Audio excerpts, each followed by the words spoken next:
હાલો મિત્રો, તમારા બ્લોગમાં સ્વાગત છે. તો આપણે આવી જાય છે બગદાણા સેવામાં.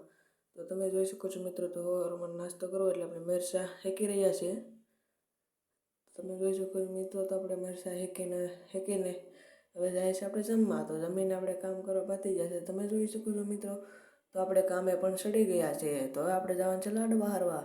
તો જાય લાડવા, તો આપણે લાડવા પણ હારી રહ્યા છે. તમે જોઈ શકો મિત્રો, તો આપણે ચા ભરી રહ્યા છે. તમે જોઈ શકો છો મારા બ્લોગમાં તમે બનાવી રહેજો, તો આપણે ઘણું પણ દેખાડવાનું છે. તો હવે જાય આપણે ચા લેવા. તો ચા લેવા જઈને આપણે જે છે તમને મંદિર દેખાડે ને થોડુંક બગદાણા. તમે જોઈ શકો મિત્રો, તો રોહિતભાઈ અને ધર્મેન્દ્રભાઈ આપણે નીકળી ગયા ચા લેવા. તો આ બધું છે જમવાનું. તો તમે જોઈ શકો મિત્રો, તો અહીં રસોડા ચાલુ છે. તમે જોઈ શકો છો મિત્રો, બધે તો જમીન બધા તૈયાર થઈ ગયા છે. તો હવે આપણે લૂસી નાખીએ ટેબલ. તમે જોઈ શકો મિત્રો, તો આપણે બધા દર્શન કરવા. તો બના રહેજો મારા બ્લોગમાં, તો હું તમને પણ દર્શન કરાવી દઉં. તો આપણે બગદાણામાં અંદર ઘડીએ જવાનું જાડી દર્શન કરવા.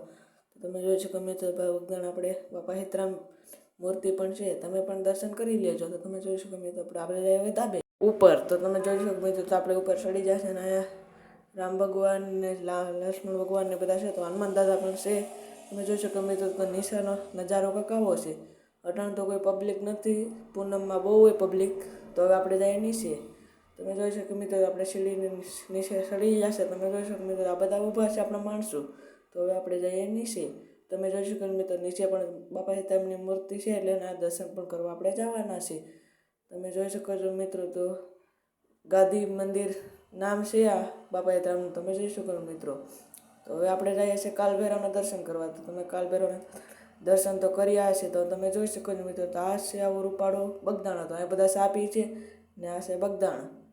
તો આપણા બધા મિત્રો છે. તો હવે જઈએ આપણે ઘર તરફ. તો આપણે બોલેરામ બધા ચડી જશે. તમે જોઈ શકો છો, આ બધા સેવક છે. 60 જણા હતા આપણે. તો બધીને ઘેર પૂગી જશે. બધીને જય શ્રી રામ.